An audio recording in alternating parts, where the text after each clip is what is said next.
Jumpa lagi di Nonton Film bareng Brun. Apa kabar sahabat semua penonton setia channel ini dimanapun kalian berada? Semoga selalu dalam keadaan sehat dan banyak rezekinya.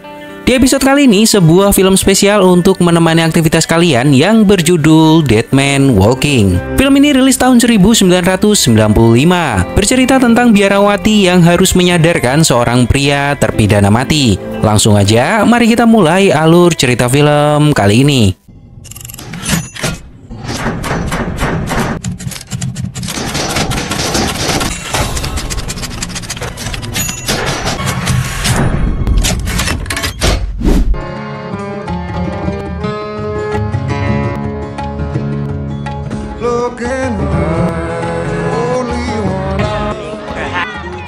Di awal kisah, seorang biarawati bernama Suster Helen mendatangi sebuah tempat di mana di tempat ini Helen mengajarkan agama ke warga sekitar. Lalu seorang pria mendatangi Helen mengatakan bahwa dia mendapat surat lagi dari seorang napi yang beberapa waktu lalu mengirim surat ke Helen. Pria itu meminta Helen membalas suratnya, memberikan beberapa nasihat untuk menguatkannya karena pria itu adalah terpidana mati. Diketahui bahwa terpidana mati tersebut tidak mampu membayar seorang pengacara untuk naik banding dan sudah beberapa kali menelpon tempat ini meminta bantuan untuk mencarikan pengacara yang mau bekerja tanpa dibayar. Helen merasa iba dengan semua surat-surat yang dikirim padanya, hingga Helen memberanikan diri mendatangi penjara untuk bertemu dengan terpidana tersebut sebelum eksekusi dilakukan. Pria ini adalah pastor bernama Farley. Dia adalah orang yang mendoakan para terpidana mati sebelum eksekusi dilakukan.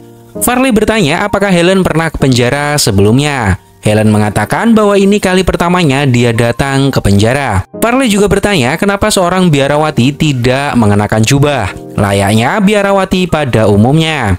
Helen mengatakan bahwa dirinya sudah melepaskannya sejak 20 tahun yang lalu. Dan mulai saat itu, Helen mengabdikan diri untuk mengajar orang-orang di sekitarnya. Farley memberitahu bahwa terpidana mati itu bernama Matthew. Dia dan temannya melakukan sebuah perbuatan keji kepada dua orang remaja, meruda paksa dan membunuhnya meninggalkan jasadnya di dalam hutan. Farley menegaskan bahwa pria ini adalah orang yang berbahaya. Farley bertanya kenapa Helen mau menemuinya.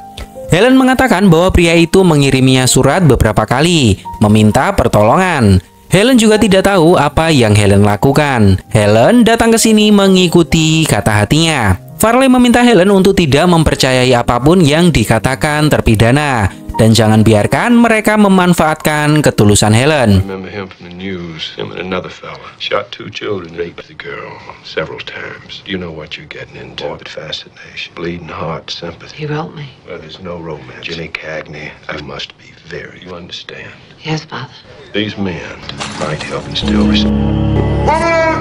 Pria ini adalah Matthew, pria terpidana mati yang mengirimi Helen surat.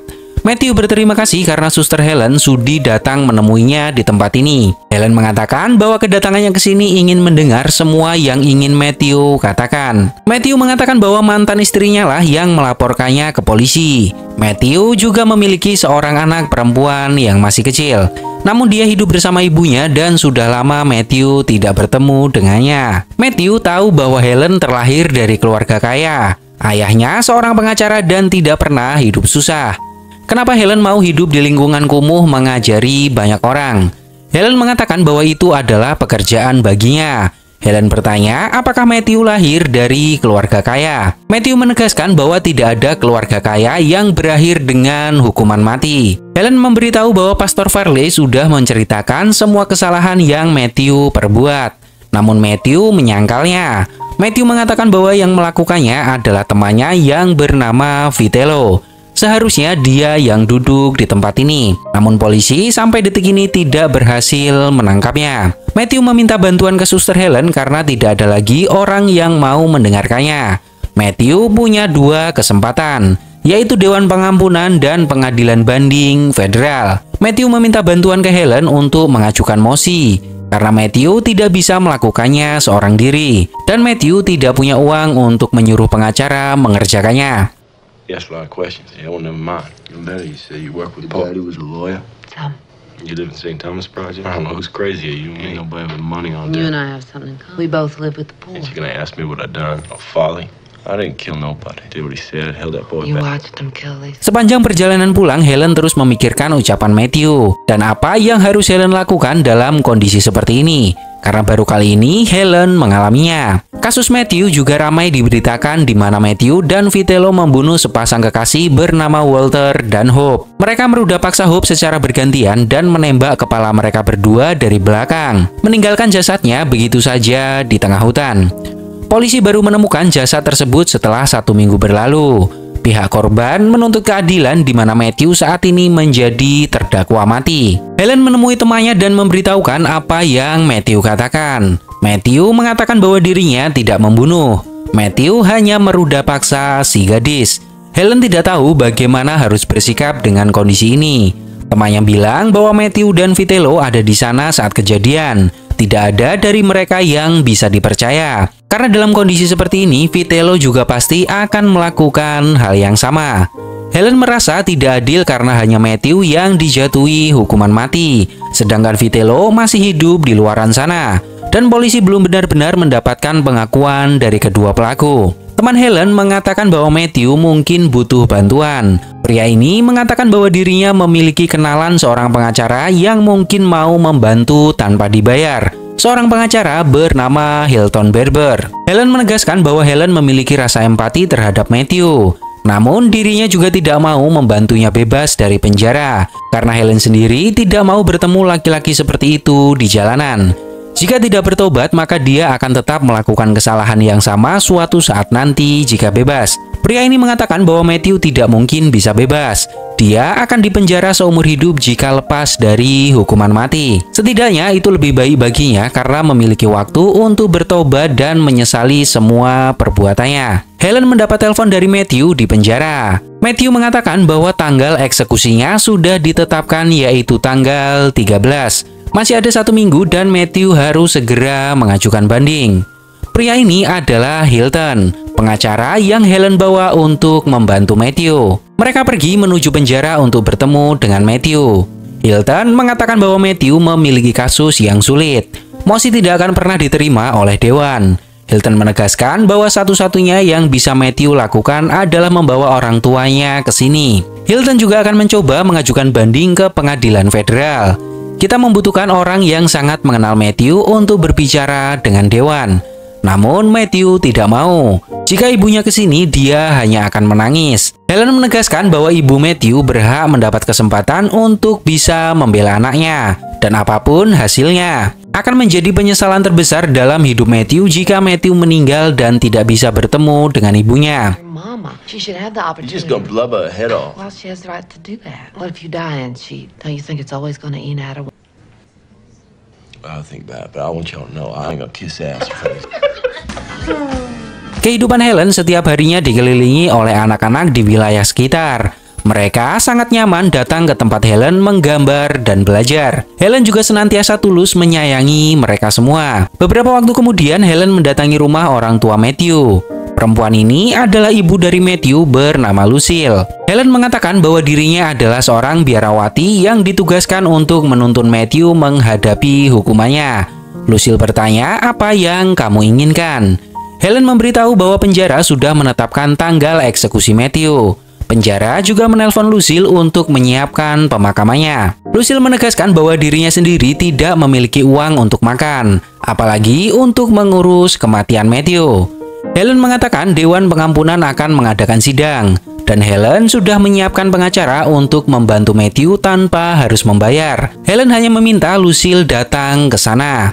Lucille bercerita tentang masa kecil Matthew yang jauh dari hidup layak. Anak-anak yang lain selalu menindasnya. Lucille hanya masih mencari kesalahan apa yang Lucille lakukan di masa lalu, hingga membuat Matthew mendapat masalah seperti ini. Helen berkumpul bersama keluarga besarnya.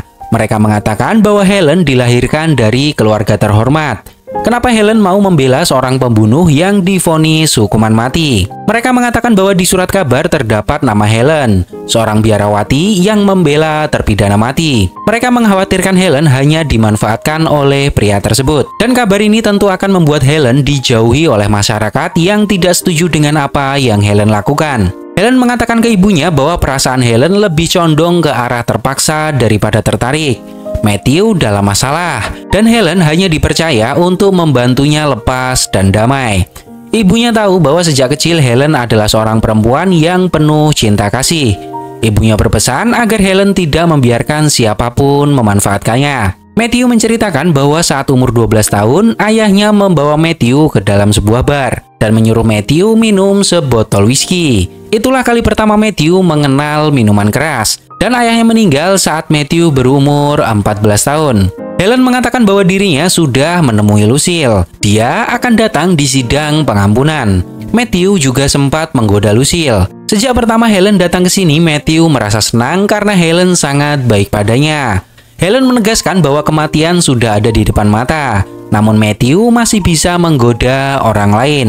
Sidang pengampunan dimulai, di mana Lucille memberikan pernyataan ke para dewan.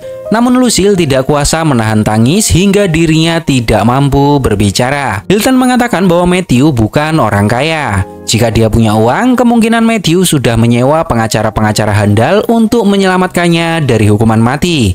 Namun Matthew berada di sini dengan kondisi miskin. Matthew tidak bisa menyewa pengacara dan menerima pengacara yang disediakan negara, di mana pengacara tersebut adalah pengacara pajak yang belum pernah menangani kasus seperti ini. Hilton menegaskan bahwa hukuman mati memang sudah ada sejak dulu, dari mulai dikubur hidup-hidup hingga ditembak di kepalanya. Dan di abad ini kita terus mencari cara yang lebih manusiawi, yaitu dengan cara suntik mati. Dengan cara ini kita tidak harus merasakan konsekuensi balas dendam. Pengacara penuntut mengatakan bahwa sudah lebih dari 6 bulan kasus pembunuhan Walter dan Hope. Dan selama kasus ini berjalan, sudah tidak ada keraguan lagi untuk vonis Matthew. Matthew sudah terbukti sebagai seorang peruda paksa dan pembunuh. Dia bukan orang yang baik. Pengacara penuntut tetap mengajukan agar vonis hukuman mati tetap dilanjutkan. Pria ini mengatakan bahwa Matthew menembak Walter 2 kali di kepalanya dan meruda paksa Hope lalu menikamnya sebanyak 7 kali.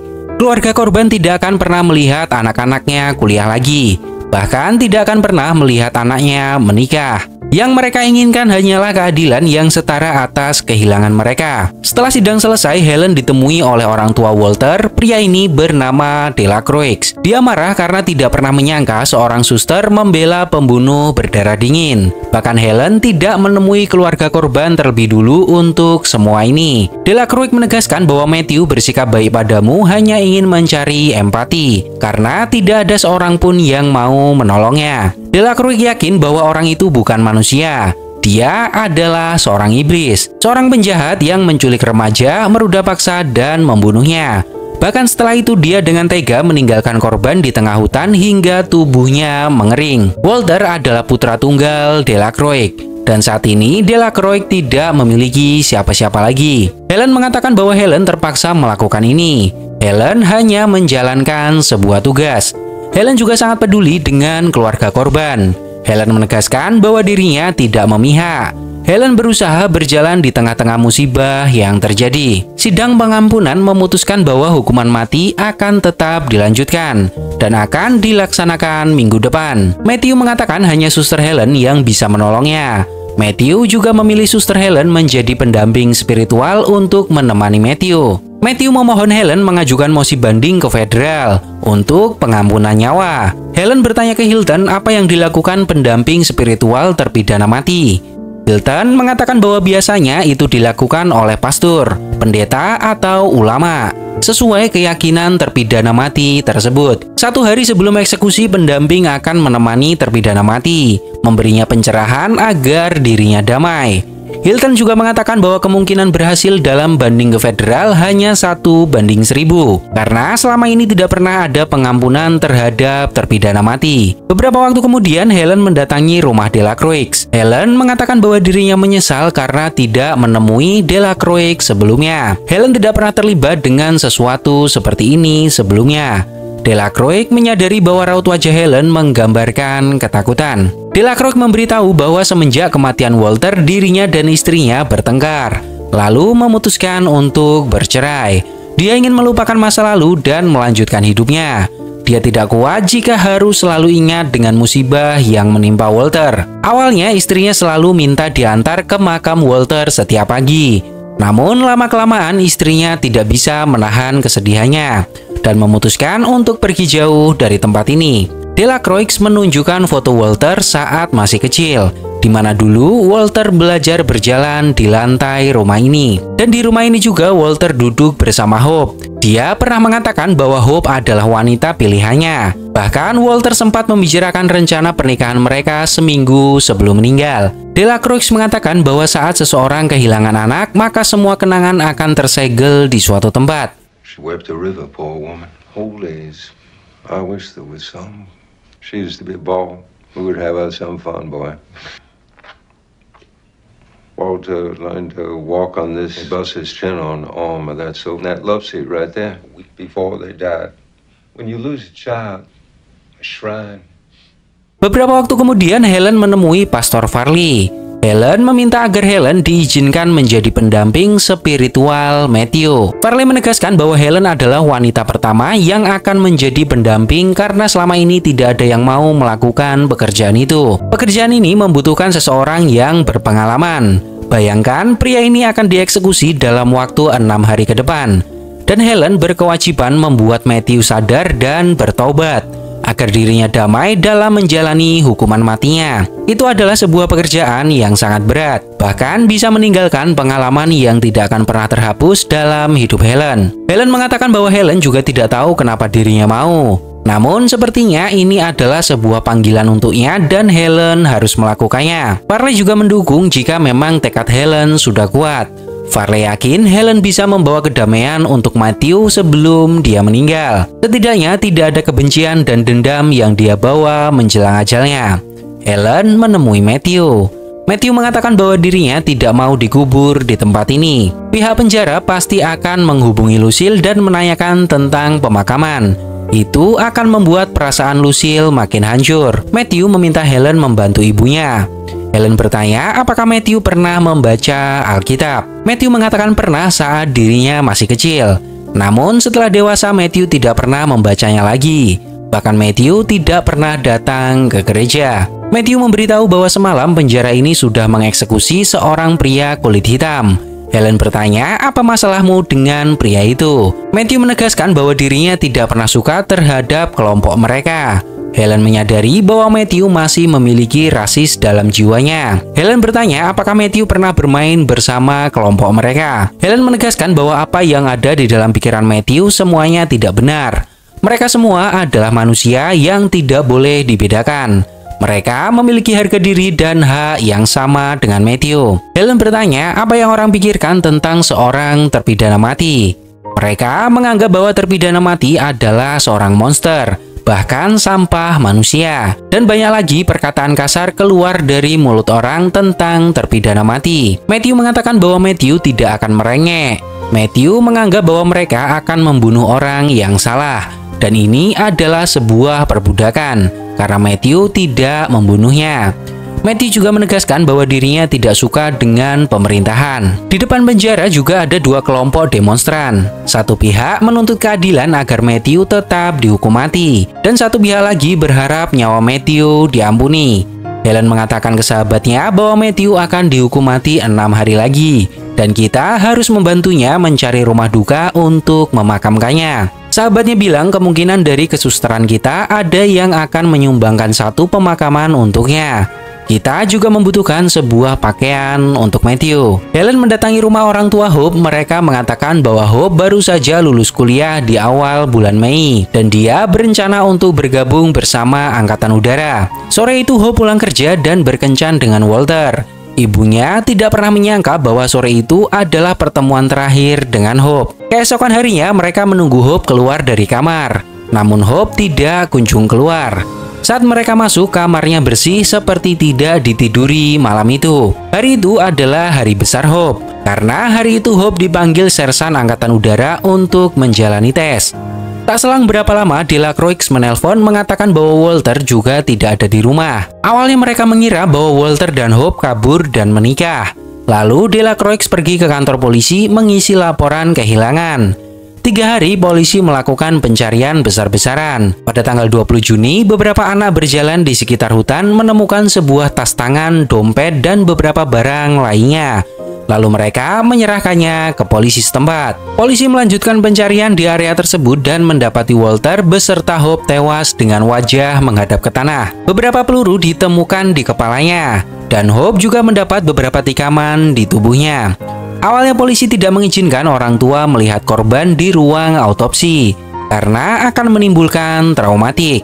Namun sebagai orang tua, dirinya bisa merasakan bahwa itu memang anaknya. Helen tidak sadar meneteskan air mata mendengar cerita orang tua Hope. Saat di persidangan, itu pertama kalinya ayah Hope melihat Matthew. Dia juga melihat sebuah pistol yang dibawa polisi. Sesaat dirinya ingin sekali mengambil pistol tersebut dan menembak Matthew di ruang sidang. Orang tua Hope bertanya apa yang membuat Helen berubah pikiran yang tadinya membela Matthew sekarang membela korban. Helen mengatakan bahwa Helen tidak berubah pikiran.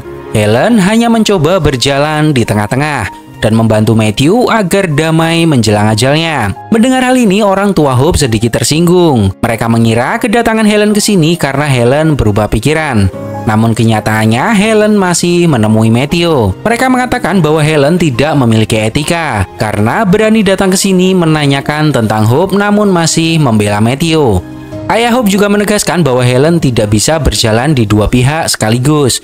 Jika Helen peduli dengan keluarga ini, pasti Helen mau keadilan ditegakkan. Helen tidak bisa berteman dengan keluarga korban dan pelaku sekaligus. Akhirnya Helen diusir dari rumah Hope. No, I take that back. Animals don't. Matthew Poncelet is God. You want to hold the poor murderer's hand? There wasn't anybody in the woods that night. I just want to help him take responsibility. Is he sorry? Sister, you're in waters way over. Get up with a sick child in the middle. Sister, I think you need to leave this house. You want to see justice done for our murdered. You can't befriend that murderer. You brought the enemy into this house, sister. Di rumah, Helen melihat acara TV, di mana Matthew diwawancarai oleh beberapa wartawan. Bagaimana pendapatnya tentang hukuman yang akan dia jalani? Namun Matthew masih bersikap keras dan angkuh. Matthew malah mengatakan bahwa dirinya tidak pernah suka pemerintahan. Matthew juga terang-terangan lebih suka cara Hitler untuk menyelesaikan masalah. Helen dan sahabatnya merasa Matthew benar-benar gila. Dia seolah-olah tidak pernah mengerti apa yang sebenarnya dia hadapi. Helen mendatangi Matthew dan sedikit marah padanya tentang apa yang Matthew katakan dengan wartawan. Helen mengatakan bahwa Matthew akan menghadapi kematiannya dalam beberapa hari lagi. Namun seolah-olah Matthew tidak merasakan penyesalan sedikit pun. Apa yang Matthew lakukan mempersulit Hilton dan Helen membantunya. Matthew menegaskan bahwa Helen boleh pergi. Matthew akan mencari pendamping spiritual lainnya. Namun Helen menolaknya. Helen akan tetap di sini mendampingi Matthew sampai selesai. Helen tidak terbiasa meninggalkan pekerjaannya. Helen bertanya apakah Matthew pernah memikirkan anak-anak muda yang menjadi korban. Bagaimana perasaan orang tuanya? Dan apa yang Matthew akan lakukan jika seseorang melakukan hal yang sama ke anaknya atau ke adik-adiknya? Matthew mengatakan akan membunuh siapa saja yang mengganggu keluarganya. Lalu kenapa Matthew masih bersikap angkuh dituntut hukuman mati setelah apa yang Matthew lakukan? Matthew mengatakan bahwa dirinya tahu harus ada yang mati untuk keadilan ini. Namun mereka salah orang. Matthew meminta Helen mengajukan tes deteksi kebohongan. Walaupun itu tidak akan mengubah keputusan mereka, setidaknya Matthew ingin ibunya tahu kebenarannya. Saat Helen kembali ke rumah, anak-anak yang bermain di rumahnya segera pergi. Sahabatnya mengatakan bahwa kabar Helen sudah menyebar kemana-mana. Mereka semua tidak setuju dengan apa yang Helen lakukan dan menyuruh anak-anak mereka untuk tidak bermain ke sini lagi. Lalu sahabatnya memberikan sebuah jas ke Helen. Dia dapat dari saudaranya, dan kemungkinan jas ini cocok untuk pemakaman Matthew. Sahabatnya juga mengatakan bahwa dirinya sudah menemukan rumah duka gratis. Kita bisa gunakan untuk Matthew. Dia akan dimakamkan di samping makam Suster Celestine. Helen mendatangi sebuah acara kelompok kecil di mana mereka saling bertukar pikiran tentang masalah yang mereka hadapi. Dan kebetulan Delacroix juga hadir di acara tersebut. Delacroix mengatakan ke Helen bahwa rata-rata orang tua akan bercerai jika anaknya lebih dulu meninggal dunia. Helen masih memiliki keyakinan bahwa Matthew tidak membunuh. Di waktu kejadian, Matthew memang meruda paksa Hope, namun yang membunuh mereka berdua adalah Vitello. Helen menemui Matthew di mana saat ini Matthew sudah ditempatkan di tempat yang berbeda. Matthew mengatakan bahwa ada 15 penjaga yang secara bergantian mengawasinya. Mereka mencegah Matthew bunuh diri sebelum dilakukan eksekusi mati. Matthew bertanya bagaimana dengan tes deteksi kebohongan, apakah permintaannya disetujui. Helen mengatakan dirinya sudah mengajukannya. Beberapa waktu kemudian Helen bertanya kepada salah seorang sipir penjara, di mana sipir ini sudah bekerja di sini selama puluhan tahun dan sudah melaksanakan banyak hukuman mati. Helen bertanya bagaimana rasanya menjadi eksekutor hukuman mati. Apakah sedih? Pria ini mengatakan tidak. Namun pekerjaan ini terasa sangat berat karena harus menyaksikan kematian seseorang di hadapannya. Bahkan di hari pertamanya bekerja, dirinya tidak bisa tidur karena terus memikirkan hal tersebut. Pria ini juga menegaskan ke Helen bahwa para napi terpidana mati mendapatkan hukum yang setimpal atas perbuatannya. Helen menemui Pastor Farley, meminta saat eksekusi Matthew dilakukan agar diputarkan lagu gereja. Namun Pastor menolaknya. Saat Pastor berbicara, tiba-tiba Helen merasa pusing dan jatuh pingsan. Action in the inmate. Do you have any objection to my asking the warden for his I opinion? understand you were protesting outside. Are you familiar with the Old Testament? If anyone shed the Are blood, you familiar with the New Testament where Jesus... Onslett has to understand, and his soul shall have eternal. Is not the issue here. Bring judgment upon themselves. Helen mengatakan bahwa dirinya hanya telat makan. Perempuan ini adalah seorang dokter yang bertugas menyiapkan tempat dan alat untuk eksekusi hukuman mati. Mengatakan bahwa Helen akan baik-baik saja. Dia juga menyuruh Helen beristirahat karena tubuh Helen sangat lemah. Namun Helen tidak mau, karena Helen harus menemui Matthew, karena waktu yang dia miliki semakin menipis. Matthew mengkhawatirkan Helen, karena penjaga bilang Helen kena serangan jantung. Helen mengatakan dirinya baik-baik saja dan hanya kelelahan. Matthew mengatakan bahwa sipir sudah mengukur peti mati untuk Matthew. Helen bertanya apakah Matthew ingin menyampaikan pesan untuk anaknya. Matthew mengatakan tidak perlu. Biarkan dia tidak tahu tentang semua ini. Itu akan jauh lebih baik untuknya. Sampai detik ini Matthew masih tidak menerima alasan dia dihukum mati. Matthew menegaskan bahwa dirinya tidak membunuh. Dan Matthew tidak akan membiarkan mereka merendahkan dirinya. Matthew juga menyadari bahwa ucapan di TV beberapa waktu lalu sangat bodoh. Andai saja Matthew tidak angkuh saat itu. Helen sudah mendapat informasi bahwa tidak akan ada lagi wawancara dengan wartawan. Dan besok pagi Matthew akan melakukan tes deteksi kebohongan karena pengajuan Helen diterima. Namun penguji meragukan tes tersebut untuk mendapatkan kebenaran yang akurat, karena beberapa jam kemudian Matthew akan dieksekusi. Mereka yakin bahwa Matthew akan tertekan dan itu bisa diartikan sebagai ketidakjujuran. Namun Matthew tidak peduli, dia merasa bisa melewati tes tersebut. Helen bertanya lagi apakah Matthew sudah membaca Alkitab. Matthew mengatakan bahwa semalam Matthew sudah mulai membacanya. Matthew bertanya apakah jika dirinya lulus tes kebohongan Matthew akan dibebaskan. Helen tidak menjawab pertanyaan itu.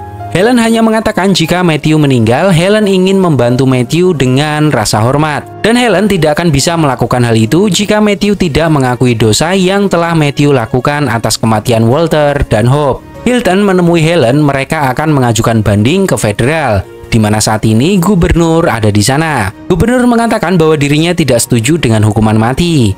Dia sangat menghargai nyawa manusia. Namun sebagai pemimpin tentunya harus melayani apa kata rakyatnya. Jika rakyat menyetujui hukuman mati untuk seseorang yang sudah ditetapkan secara hukum, maka gubernur tidak akan melawan apa yang rakyat inginkan. Gubernur menegaskan bahwa dirinya menjadi gubernur karena rakyat, dan dia bekerja untuk kepentingan rakyat. Hilton mengatakan bahwa tidak ada yang bisa kita lakukan lagi untuk menolong Matthew. Ibu Helen datang ke kamar Helen karena Helen mengigau.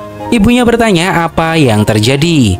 Helen mengatakan dirinya mimpi buruk. Helen juga mengatakan ke ibunya bahwa seorang pria akan dihukum mati di hadapannya besok. Dan Helen belum pernah melihat hal seperti ini sebelumnya. Ibunya bertanya apakah dia sudah mengakui perbuatannya. Helen mengatakan belum. Matthew mengatakan bahwa semalam dirinya tidak minum obat penenang yang diberikan penjaga. Matthew meminta Helen untuk tetap di sini menggantikan keluarganya hingga eksekusinya dilakukan, karena keluarganya tidak akan mampu melihatnya. Listen, Matt, I want you to know I respect your need for privacy. If you want to be alone, You should be there, ma'am, if you want to put you out. If only I knew I would die right away with the first. Lungs go first. It's gotta hurt. Poor mama. And a word from the Fifth Circuit? Beberapa waktu kemudian, Matthew menjalani tes kebohongan. Seorang sipir bertanya ke Helen, kenapa seorang biarawati seperti Helen mau berada di tempat ini menemui seorang pembunuh. Helen mengatakan bahwa apa yang Matthew lakukan saat itu tubuhnya dikuasai oleh iblis. Namun pengampunan Tuhan akan tetap ada. Ibu dan adik-adik Matthew datang ke penjara. Mereka bertemu untuk terakhir kalinya karena beberapa jam lagi Matthew akan menjalani hukuman mati. Hingga sore hari, waktu mereka sudah habis.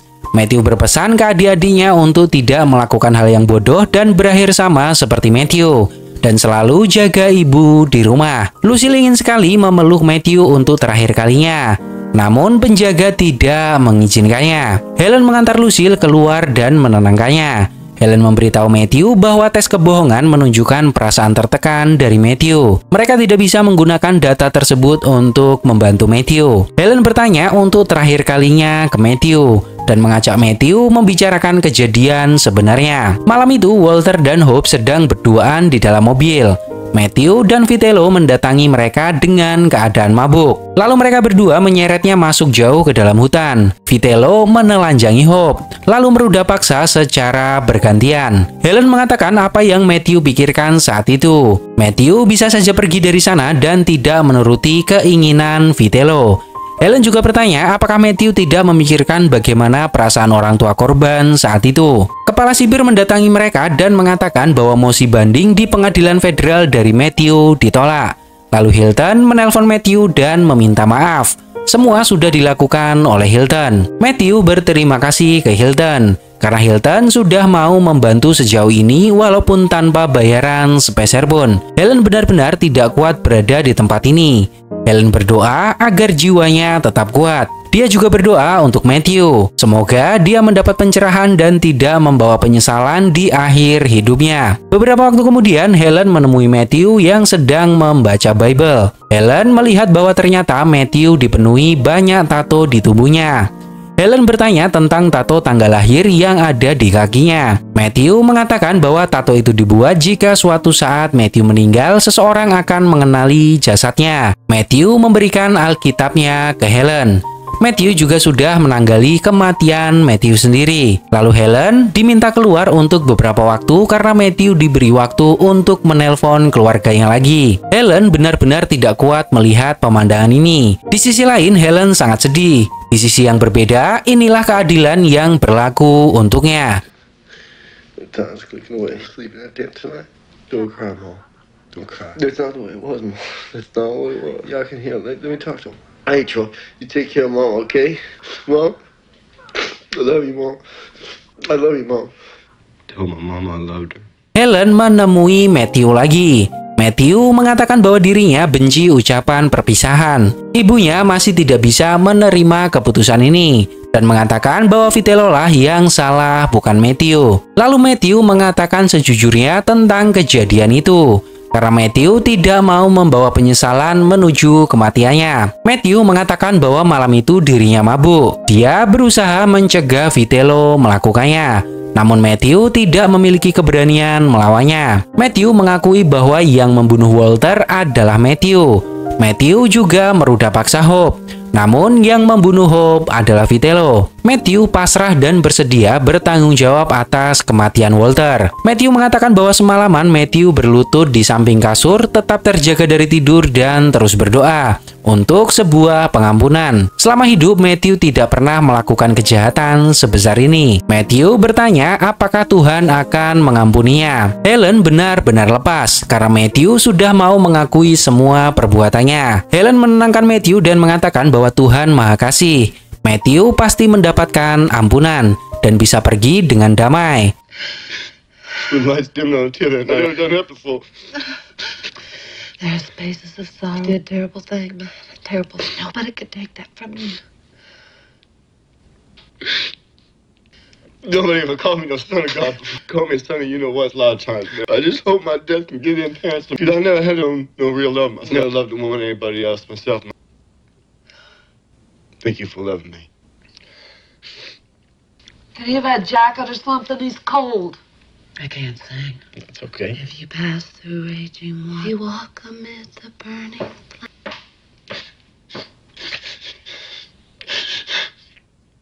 Helen mendampingi Matthew berjalan sambil membacakan Bible menuju ruang eksekusi. Sebelum masuk ruang eksekusi, Matthew meminta permohonan terakhir untuk Helen.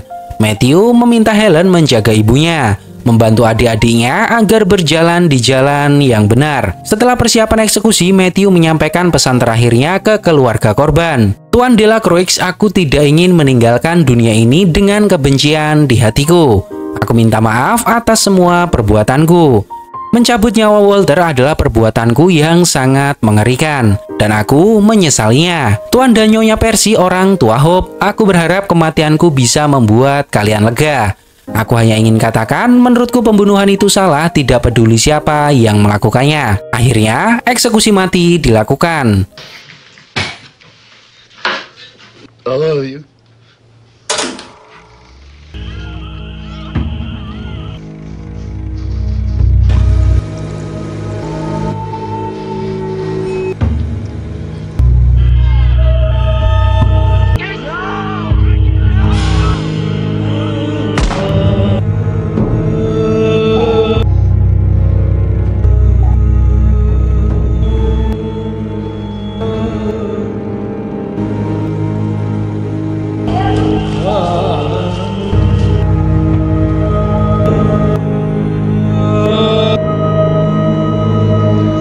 God bless you, Father. Beberapa waktu kemudian, Helen mendatangi upacara pemakaman Matthew. Helen juga melihat Delacroix hadir walaupun dari kejauhan. Delacroix mengatakan dirinya tidak tahu kenapa datang ke sini. Dalam hatinya masih memiliki kebencian terhadap Matthew. Helen mengatakan bahwa kebencian hanya akan terus menyakiti jiwa. Perlahan, Delacroix harus merelakan ini semua. Karena biar bagaimanapun, semuanya sudah terjadi. Di akhir cerita, saat Helen kembali ke rumah, Helen melihat beberapa gambar dari anak-anak didiknya. Mereka mengatakan, kami menyayangimu, Suster Helen. Gimana menurut pendapat kalian tentang film ini? Semoga ada hikmah yang dapat kita ambil dan sampai jumpa di episode berikutnya.